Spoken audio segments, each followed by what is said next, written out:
ఈ ప్రస్తుత రాజకీయ నాయకుల ఆలోచన ఓట్ల వైపు పరిగెడుతున్న పరిస్థితి హిందుస్థాన్ చరిత్ర ఇలా సాగుతూనే ఉంటుందంటారా? శుభకర్ గారు, మీకు అసలు హోప్ ఉందా?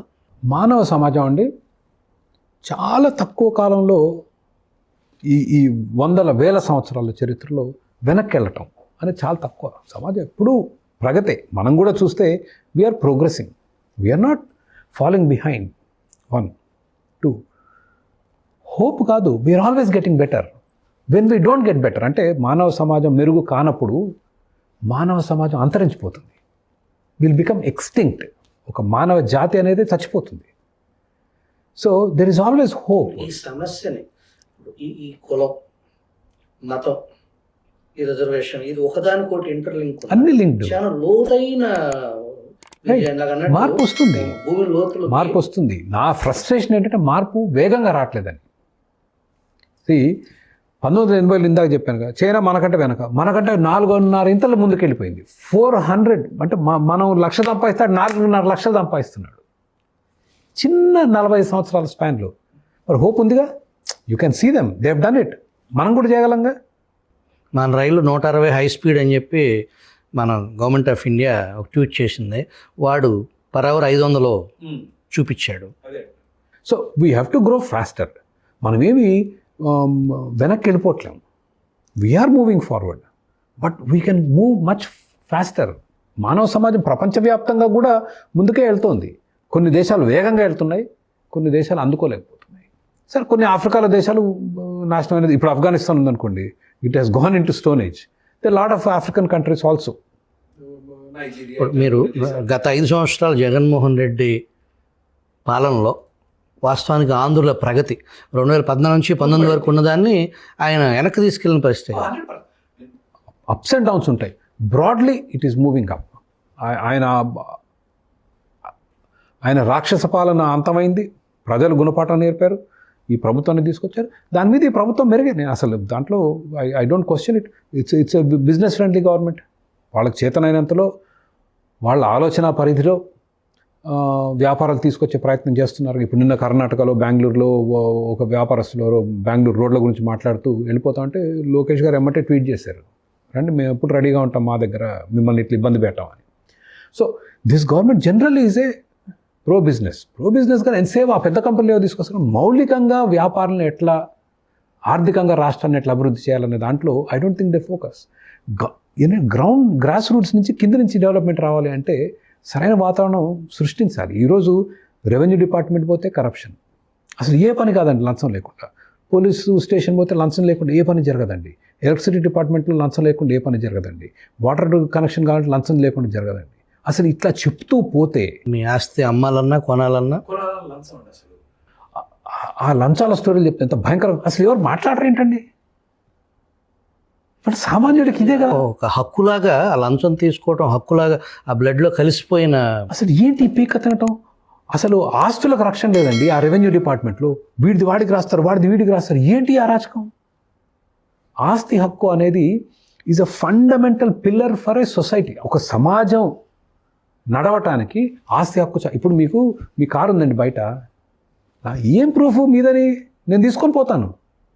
ఏంటి ఆస్తి హక్కు? ఎక్కడుంది? ఓ కాగితంలో ఉంటుంది క్రోడీకరించి. దాన్ని కాపాడటానికి ఎవరిని తీసుకెళ్తే ఏం చెప్తారు మీరు? పోలీస్ స్టేషన్కి వెళ్తారు, ఇది నా ఆస్తి ఎవడ దొంగలు ఇచ్చాడని. వీళ్ళు ఏంటండి అసలు అసలు ఒకటి ప్రాపర్టీ ఒకటి రాసేస్తారు, దానికి గ్యారంటీ ఉండదు ఎక్కడుందో. మీరు తీసుకెళ్ళి 22 ఎలా వేస్తారు మీకు వాడికి ఇష్టం లేకపోతే. మీరు ఇంకో మార్చేస్తాడు 22, ఓ సర్వే నెంబర్ ఇంకో నెంబర్ వేస్తాడు. అసలు మీరు పోలీస్ స్టేషన్ పోతే శుభకర్ గారు, నేను చెప్పలేనండి, నరకయాతనండి. ఊళ్ళలోనేమో అసలు న్యాయం చేసేవాళ్ళు లేడు, అంటే వ్యవస్థ లేదు. గ్రామాల్లో పాత రోజుల్లో మీ పక్కనోడి పశువు వచ్చి మీ చేనులో వేసింది అనుకోండి, ఓ బందల దొడ్డను ఏదో ఉంటుంది, మరి ఆంధ్రాలో ఏమంటారు నాకు తెలంగాణలో బందల దొడ్డ ఏదో అంటారు, తీసుకెళ్ళి కట్టేస్తే పెద్ద మనుషులు వస్తారు, కూర్చుంటారు, ఓ తీర్పు వ్యవస్థ ఉండేది. ఇప్పుడు ఏం లేదండి. ఓ మా ఊళ్ళో ఆటో వాడు బైక్ను గుద్దుకుంటే పోలీస్ స్టేషన్ వెళ్తారు, ఇద్దరి దగ్గర దోచుకుంటారండి. ఎస్సీ ఎస్టీ అట్రాసిటీ కేసు అని పెడతారండి, దోపిడీ అండి. కేసు వస్తే సంబరాలు పోలీస్ స్టేషన్లో. 7-8 లక్షలు మీకు తెలుసా? ఎస్సీ ఎస్టీ అట్రాసిటీ కేసు పెడితే 7-8 లక్షలు ఖర్చు, జైలుకి వెళ్తారు మీరు వారం 10 రోజులు. పోలీసులు హ్యాపీ. మా దగ్గర పనిచేసే వ్యక్తి వాళ్ళ అబ్బాయి బైక్ యాక్సిడెంట్లో ఎదురుగా ఇంకో బైక్ వచ్చి గుద్దింది. బ్యాడ్ లైన్ చూడండి, ఎన్ని రోజులు తిరిగాడండి పోలీస్ స్టేషన్కి. చివరికి ఏదో సెటిల్మెంట్ చేసుకుంటారు, ఓ కేసు పడేస్తారు, కేసులో కోర్టులో వేసేస్తారు, అంతే, ఫినిష్, నథింగ్. వాడితో సెటిల్మెంట్ చేసుకుంటారు, వీడిని పీడిస్తారు. మీరు ఎవరిని అడిగినా చెప్తారండి. ఇన్ని కష్టాలు ఉంటాయి. నేనే ఉన్నానంటే ఇవేవి మన నాయకులు మాట్లాడరండి. 24 గంటల నీళ్ళ గురించి మాట్లాడరు, డ్రైనేజీలు మాట్లాడరు, రోడ్లు మాట్లాడరు. ఇవాళ హైదరాబాద్లో మెట్రో ఉంది, వచ్చి దాదాపు 10 ఏళ్ళు అయింది. వాడు చేతులు ఎత్తేసాడు నడపలేదని. మెట్రో కట్టారండి, రాయదుర్గంలో ఆగుద్ది. మీరు ఎక్కడో హయత్ నగర్లో ఉన్నారనుకోండి, అక్కడి నుంచి హయత్ నగర్ నుంచి మళ్ళీ మీరు ఎల్బీ నగర్ దాకా రావాలి. ఏది, కారో, మోటార్ సైకిలో, ఆటోనో, ట్యాక్సీనో ఎక్కి మళ్ళీ అక్కడ దిగితే ఫైనాన్షియల్ డిస్ట్రిక్ట్ కనెక్షన్ ఉండదు, అటు సత్వా వైపు, ఇన్ఆర్బిట్ మాల్ వైపు కనెక్షన్ ఉండదు, ఏమీ ఉండవు. ఎవరు వాడట్లేరు అసలు ఎందుకంటే కట్టలేరు, మన వాళ్ళ దగ్గర డబ్బులు లేవు. సో ప్రభుత్వాలు బికమ్ ఈ ప్రజలకు ఉన్న సమస్యలు మీద అలవాటు అయిపోయింది మనకి. ఇంకా అది you got new state. Police station అంటే ఇట్లే ఉంటుంది రా, రెవెన్యూ డిపార్ట్మెంట్ డబ్బులు ఇక్కడ నడవరా, బిల్డింగ్ పర్మిషన్ కాలేదు, ఏం చేస్తాం, ఇవ్వాలి. ఇండస్ట్రీ అనుకోండి, పొల్యూషన్ వాడికి ఇవ్వాల్సిందే డబ్బులు. ఇంకా ట్యాక్స్ వాళ్ళ గురించి మీకు చెప్పనవసరం లేదు. అసలు ఆ ట్యాక్స్ అరాచకం మామూలు అరాచకం కాదు. జిఎస్టీ నంబర్, నేను వ్యాపారం చేస్తా, ట్యాక్స్ కడతా అని మీరు అప్లై చేస్తే ఆ నెంబర్ ఇవ్వడానికి మీరు డబ్బులు కట్టాలి. ఇది కోట్లాది ప్రజలను పీడిస్తున్న సమస్యలండి. వీటి గురించి మాట్లాడకుండా మనం ఉచితంగా నీకు బస్ ఇస్తా,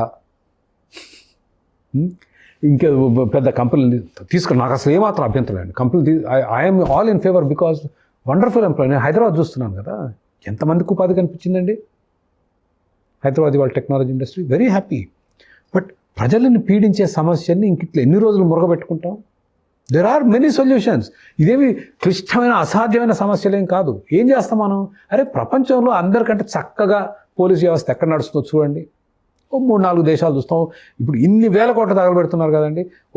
ఒక కంపెనీని పిలిచి, చాలా కంపెనీలు, స్ట్రాటజీ కంపెనీలు, వాళ్ళకి 2 కోట్లు ఇస్తాడు, ప్రపంచం మొత్తం స్టడీ చేసి మంచి ప్రతిపాదన ఇస్తాడు, ఇంప్లిమెంట్ చేసుకుంటాం.